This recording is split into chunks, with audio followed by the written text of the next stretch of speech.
ఈ రోజు ఈ కార్యక్రమానికి వచ్చిన బీజేపీ బంధుమిత్రులందరికీ, అదేవిధంగా మీడియా మిత్రులకు, అదేవిధంగా పోలీస్ మిత్రులకు అందరికీ పేరు పేరున ధన్యవాదాలు తెలుపుతూ, ఈ రోజు మనము ఏదైతే కాంగ్రెస్ ప్రభుత్వం చేస్తున్న ధర్నాకు మనము సిగ్గుమాల చీరగా రేవంత్ రెడ్డి ఏం చేసిండంటే ధర్నా చేస్తుండు.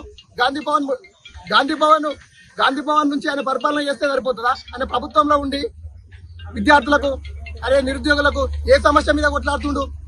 ఈ రోజు జంతర్ మంతర్ వద్ద ధర్నా జరుగుతుంది. ఆడ మొత్తం బంగ్లాదేశ్, పాకిస్తాన్ కుక్కలే ఆ ధర్నాలో పాల్గొంటున్నాయి. అదేవిధంగా రైతులు అంటుండ్రు. ప్రకాష్ రాజు ఎవడే ఆయన పాల్గొననికే ఆ ధర్నాలో? ప్రకాష్ రాజు, జాడ్సన్ వీళ్ళందరూ ఎవరు? వీళ్ళంతా విద్రోహ శక్తులు.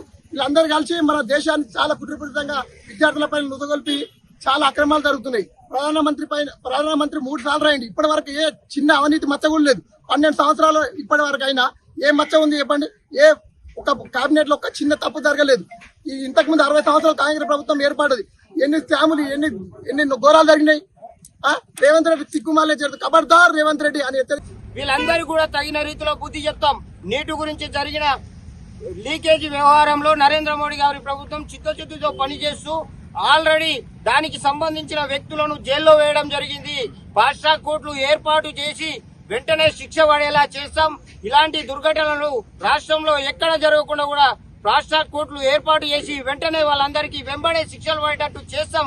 మీరంతా రండి, మేము చర్చిద్దాం అంటే మీరు చర్చకు రాము. మేము రోడ్ల మీదనే కూర్చుంటాం. ఈ దేశాన్ని ముక్కలు చేసే మాటలు మాట్లాడతాం. హిందూ దేవి దేవతల పైన వాక్యాలు చేస్తామంటే ఖబర్దార్ కమ్యూనిస్టు కుక్కల్లారా, మిమ్మల్ని తరిమి కొడతామని చెప్పి భారతీయ జనతా పార్టీ కార్యకర్తలుగా మేమందరం హెచ్చరిస్తా ఉన్నాం. ప్రపంచ నాయకుడు నరేంద్ర మోడీ గారి మీద ఇలాంటి వ్యాఖ్యలు చేస్తే మేమందరం కూడా మిమ్మల్ని ఉరికిచ్చి కొడతామని చెప్పి ఈ విధంగా చేసే చేతలు మానుకోవాలి. పార్లమెంట్ లో చర్చలు చేయాలి. చర్చల ద్వారానే సమస్యల పరిష్కారం అని చెప్పి బాబాసాహెబ్ అంబేద్కర్ గారు రాసిన రాజ్యాంగాన్ని గౌరవిస్తూ మీరందరూ కూడా చర్చల ద్వారా సమస్యలు పరిష్కారం చేసుకోవాలి. మీరందరూ ప్రజల చేత ఓట్లు వేయించుకొని గెలిచిన ఎంపీలు కాబట్టి ప్రజల పక్షాన పోరాటం చేయాలి. మీరు గాని సంఘ విద్రోహ శక్తులతో చేతులు కలిపి విదేశాల నుంచి వచ్చే పైసలకు అమ్ముడు పోయి ఈ దేశంలో ఉంటూ, ఈ దేశం తిండి తింటూ, ఈ దేశం నీళ్లు తాగుతూ, ఈ దేశం గాలి పీలుస్తూ మీరు పక్క దేశాలకు పాట పాడతామంటే కొడుకులారా ఖబర్దార్, మిమ్మల్ని అందరినీ కూడా ఉరికించి కొట్టే రోజులు దగ్గరలో ఉన్నాయని చెప్పి ఈ సందర్భంగా హెచ్చరిస్తా ఉన్నాం. ఈ దేశంలో నిరసన తెలిపే హక్కు ప్రతి ఒక్కరికి ఉంది. నిరసన తెలపాలి. అది ఏ విధంగా తెలపాలంటే శాంతియుతంగా తెలపాలి. గతంలో చాలా ప్రభుత్వాలు పోయినాయి, చాలా ప్రభుత్వాలు వచ్చినాయి. అందరూ చాలా మంది ఈ రాష్ట్రంకి వ్యతిరేకంగా గాని, దేశానికి వ్యతిరేకంగా గాని నినాదాలు ఎక్కడ చేయలేదు. ఏంటంటే జంతర్ మంతర్లో చేస్తున్నటువంటి ఏదైతే ఉందో అక్కడ 10% కూడా విద్యార్థులు లేరు. ఇది నీటి కోసం జరుగుతున్నటువంటి వ్యవస్థ కాదు. విద్యార్థుల పేరుతోటి రౌడీలు, ఉగ్రవాదాలు, దేశద్రోహులు అందరూ కలిసి ఒకదాటికి తీసుకొచ్చి అక్కడ చేస్తున్నటువంటి ఈ దేశంలో ఉన్నటువంటి మత కల్లోలను పెంపొందించాలి. ఈ దేశంలో ఉండే ప్రధానమంత్రి ఇల్లు ముట్టడి చేయాలి. ప్రధానమంత్రిని, ఈ ప్రభుత్వాన్ని పొడగొట్టాలి. ఎందుకంటే ఇక్కడ కోట్లాది మంది హిందువుల యొక్క మనోభావాలను దెబ్బతీసేయాలి కుట్రతో చేస్తున్నటువంటి ఇదంతా కమ్యూనిస్టు కుక్కలు కావచ్చు, దేశ విద్రోహ శక్తులు కావచ్చు. సోను చింగ్ ఎవడండి? ఈ సోను చింగ్ వానికి నేరసేరస్తా ఉంది. చైనా వచ్చేసి భారతదేశాన్ని ఆక్రమించాలంటే లడాక్ లో మీకోసం తలుపులు తెరుస్తామని చెప్పేసి స్టేట్మెంట్ ఇచ్చినటువంటి వ్యక్తి ఈ రోజు మీకు నిరసన తెలిపితే వాడు మంచోడైతాడా? భరతమాతకు తల్లి ఉంది, తండ్రి ఎవరని చెప్పేసి మాట్లాడిన ఒక మహిళ, అవి మహిళ అనడానికి కూడా ఇక్కడ ఉన్నటువంటి భారతదేశంలో మహిళలందరూ సిగ్గుతోటి తలదించుకుంటున్నారు. ఈ రోజు ఒక మహిళ అయ్యింది అక్కడికి వచ్చి చేసే కార్యక్రమాలు ఏవో దేశం మొత్తం చూస్తుంది. పోలీసు వాళ్ళు మీరు దాడి చేస్తున్నారు. శాంతియుతంగా నిరసన తెలిపే హక్కు మీకు లేదు. మిమ్మల్ని ఈ ప్రజలందరూ నమ్మలేరు, నమ్మబోరు. రౌడీలతోటి బిహేవ్ చేస్తున్నారు.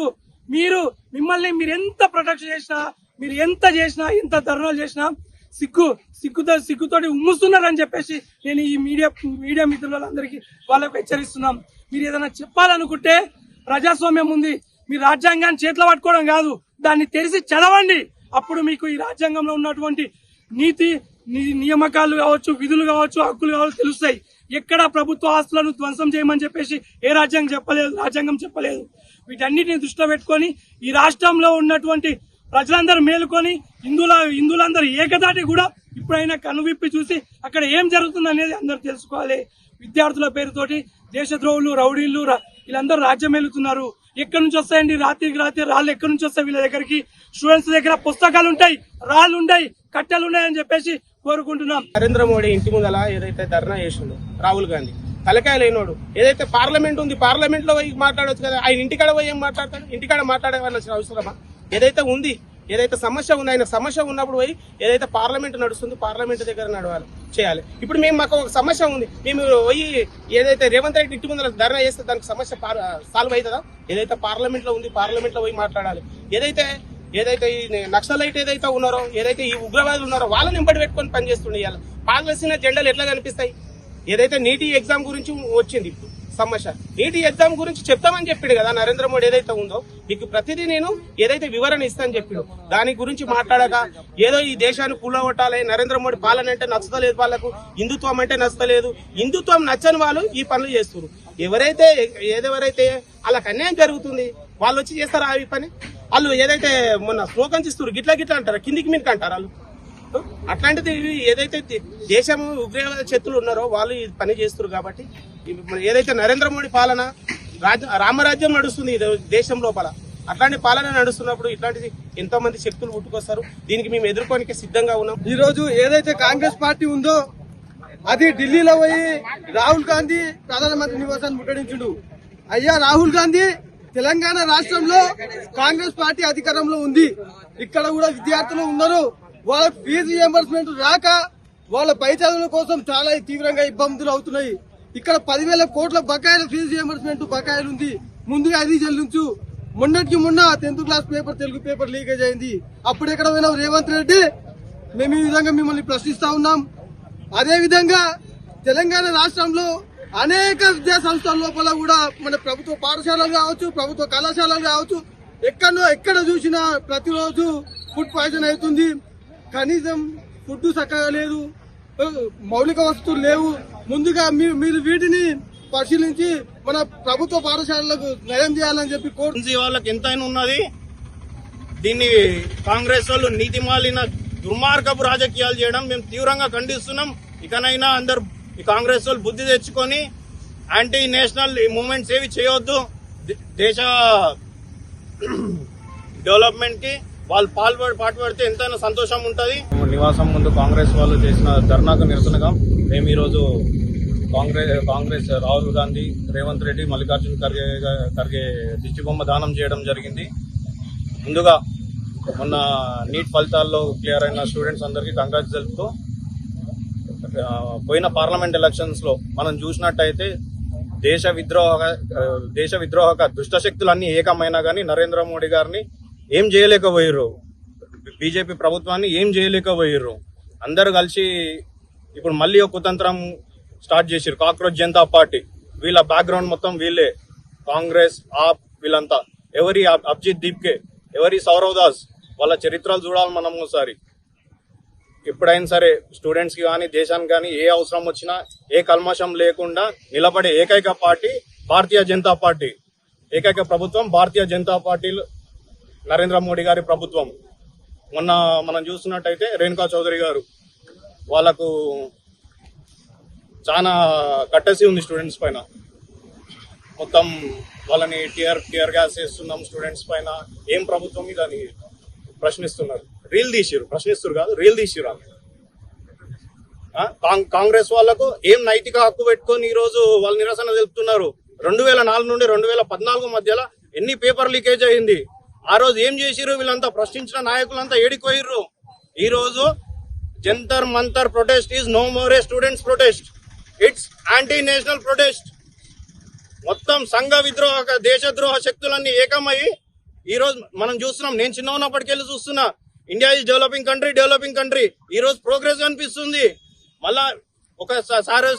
మళ్ళీ ఒకసారి వస్తే వీళ్ళు ఏం చేయలేరు, వీళ్ళ కుతంత్రాలు సాగవని చెప్పి ఈ అభిజిత్ దీప్కేని, ఈ సౌరవ్ దాస్ ని, వీళ్ళందరినీ ముందు పెట్టి వీళ్ళు ఆడుతున్న నాటకం ఇది. ఈ రోజు కాంగ్రెస్ వాళ్ళకి ఏం నైతిక హక్కు ఉంది? వీళ్ళు ఏం చేసిరు? వీళ్ళు ఏం ఉద్ధరించారు పేపర్ లీక్ల మీద? ఈ రోజు ప్రశ్నిస్తున్నారు అందరు వచ్చి ముందుకి. సో ఈ జెన్జీ వాళ్ళు, మీరు తప్పుడు వాళ్ళకి అందరికి లొంగకుండి మీ ఆలోచన చేయండి. ఈ రోజు వాళ్ళకి మంచి చెడు చెప్పే అవసరం మనకుంది. ఎంతైనా సరే తల్లిదండ్రులకు ఉంది, ఈ ఎవరైతే మొత్తం తెలిసిన వాళ్ళు ఉన్నారో ముందుకు మీడియా ముందుకు వచ్చి వాళ్ళు చెప్పాలి ఏది నిజం ఏది అబద్ధం, ఏం జరుగుతుంది, ఏం కుట్ర జరుగుతుందని. స్టూడెంట్స్ ప్రొటెస్ట్ లా భారత్ మాతాకి జై అంటే మరి తండ్రి ఎవరని అడుగుతున్నారు. ఇదేంది? వీళ్ళ మీద యాక్షన్ తీసుకోవద్దా? పోలీసుల మీద టీయర్ గ్యాస్ కొడుతుర్రు, పెప్పర్ స్ప్రే కొడుతుర్రు. ఊకోవాళ్ళు ఏం చేసినా ఏమైనా చేస్తే స్టూడెంట్స్ మీద దాడి జరుగుతుందని అంటారు. ఆడ స్టూడెంట్స్ ఏడున్నారన్నా? స్టూడెంట్స్ ఏడున్నారు? ఆడ ఎంతమంది ఉన్నారు స్టూడెంట్స్? ఆడ రాళ్ళు తీసుకొని వస్తారు ఆ స్టూడెంట్స్ వచ్చేటోళ్ళు. ఇప్పుడు ఎంతమంది ఉన్నారు? నరేంద్ర మోడీ గారి ఇంటి ముందల దాడి చేయడమే, పోయి ధర్నా చేయడం ఏదైతే ఉందో దాని అంత సిగ్గుమాలిన చర్య. ఆ రాజకీయాల్లో ఇంగిత జ్ఞానం లేనటువంటి రాహుల్ గాంధీ చేసే ఈ చిల్లర చేష్టలే ఇట్లా ఉంటాయని చెప్పి తెలియజేస్తా ఉన్నాం. ఏదైతే నీటి గురించి ఉద్యమాలు చేస్తా ఉన్నారో ఉద్యమాలు చేసే వాళ్ళందరికీ కూడా హెచ్చరిస్తా ఉన్నాం. నీటి గురించి చేసే ఉద్యమాల్లో ఎవరైనా విద్యార్థులు ఉన్నారా? మీరు నీటి గురించి ఉద్యమాలు చేస్తా ఉన్నారు. మీరు నిజమైన విద్యార్థుల పక్షాన నిలబడినట్టయితే మీడియా మిత్రులు, లేడీస్ ఉన్నటువంటి మీడియా మిత్రులను అసభ్యకరంగా చేయడం ఏంది? రక్షణ కల్పించేటటువంటి పోలీసులను, ఆర్మీ పైన మీరు దాడులు చేయడం ఏంది? మీరు నీటి విషయం మాట్లాడాలంటే నీటి విషయం మాట్లాడదామని ప్రధానమంత్రి గారు పార్లమెంట్ లో చర్చలు చేద్దామంటే మీరు ఎందుకు పోతలేరు? ప్రజల చేత ఎన్నుకోబడిన మీరు పార్లమెంట్ సభ్యులు నెలకు లక్షల్లో జీతాలు తీసుకుంటూ మీరు పార్లమెంట్ లో మాట్లాడండి అంటే రోడ్ల మీద మాట్లాడతాం, మేము దేశాన్ని ముక్కలు చేసే వ్యాఖ్యలు చేస్తాము, హిందుత్వం మీద మాట్లాడతాము, హిందూ దేవుళ్ళను అవమానిస్తాము. 40-45 సంవత్సరాలు మేము ప్రతిపక్షంలో ఉంటాం. మా ప్రతిపక్ష నాయకుడు అటల్ బిహారీ వాజ్పేయి, ఎల్కే అద్వానీ, నితిన్ గడ్కరీ, ఎంతో మంది నాయకులు ఏ దినం కూడా ప్రధానమంత్రి ఇంటి ముంగల ధర్నా చేయలేము.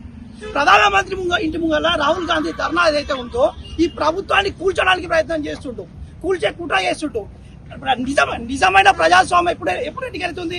ఎన్నికల్లో ఎన్నికవుతుంది. ఎన్నికల్లో నెంబర్కి ఎంతో ఎన్నికవుతుంది. కానీ రోడ్ల మీదే బల ప్రదర్శన ద్వారా ప్రభుత్వాన్ని ఏర్పాటు చేయాలనుకుంటే మాంత బల ప్రదర్శన ఇంకెవరైనా చేస్తారా ఈ దేశంలో? ఈ కాంగ్రెస్ పార్టీని హెచ్చరిస్తున్నాం. ఇలాంటి సంఘ విద్రోహ శక్తులకి మన దేశంలో జాగా ఇవ్వకుండా వాళ్ళని తరిమి కొట్టాల్సిన బాధ్యత అందరూ